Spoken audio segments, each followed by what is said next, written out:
हाँ सर, बताएं आपका नाम क्या और इस वार्ता का संदर्भ। मेरा नाम सुशील शुक्ला और पेशे से मैं अधिवक्ता हूँ। और वर्तमान में यह जो अभी 23 तारीख का जो आर्डर आया हुआ है जिला जज के यहाँ से, जो वार्ड नंबर 43 की सभासद की नामांकन और उनका अवैध शून्य किया गया है सदस्यता, उसी के परिप्रेक्ष्य में आज ये प्रेस वार्ता करने का उद्देश्य। उसमें डीएम ने कहा था कि हमने अभी अवलोकन नहीं किया आदेश का, तो अभी क्या स्थिति है? उन्होंने अवलोकन कर लिया, क्या अभी आगे प्रोसेस?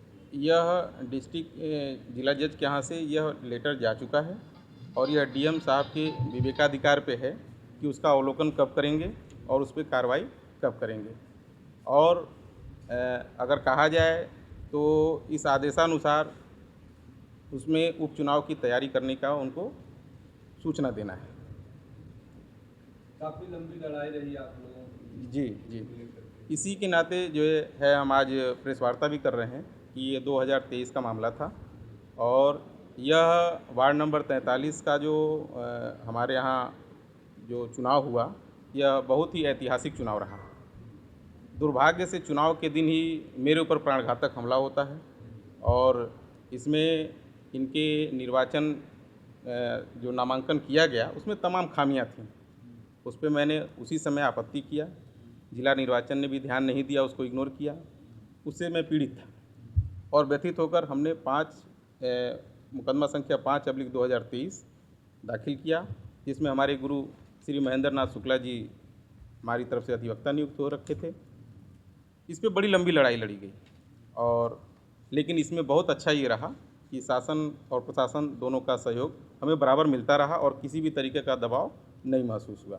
इसमें अब क्या होगा? जो रनर था वो पार्षद होगा या नए सिरे से चुनाव? नहीं, इसमें थोड़ी सी जैसे इसी चीज़ों को क्लियर करने के लिए हम आए हैं कि जो रनर था वह इस मुकदमे में पार्टी तो बनाया गया था, लेकिन वह पार्टी बनने के बाद भी वह उसमें हाजिर हो रखे थे, लेकिन उन्होंने कोई जवाब नहीं लगाया।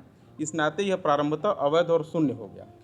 अगर रनरअप लड़ता तो वह सेकंड नंबर का प्रत्याशी के तौर पे विजेता घोषित हो जाता, लेकिन वहाँ से उन्होंने थोड़ी चूक किया और कहीं न कहीं वो या तो दबाव में आ गए या तो जिस कारण भी वो नहीं मतलब अपना जवाब दाखिल किए, इसके कारण जो है वो मतलब इससे चूक कर गए। अभी क्या मांग करते हैं? अभी हमारी मांग ये है कि इनके कार्यकाल के समय का जितने जो भी कार्य हुए हों, यह जांच के प्रमुख बिंदु हमने प्रेस वार्ता के समक्ष जो है आप लोगों को दिया है और अभी सभी पत्रकार भाइयों को यह उपलब्ध कराया जाएगा। और इसमें मुख्य जो समस्या थी कि यह चुनाव, वहाँ का जो चुनाव था वह थोड़ा कठिन था।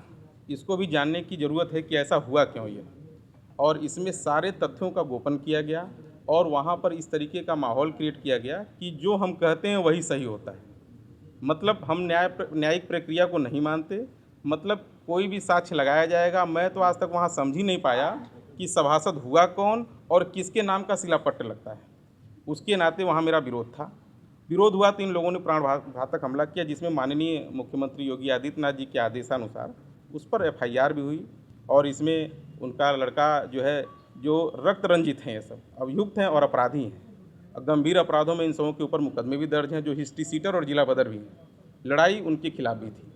तो मेरे ऊपर मतलब अगर कहा जाए मानसिक दबाव तो बहुत था, लेकिन न्यायिक प्रक्रिया हमारे अधिवक्ता भाइयों का सहयोग रहा और न्याय की जीत हुई। महाराज जी ने यही कहा था कि आप सत्य के रास्ते पे चलिएगा तो जीत आपकी पक्की होगी।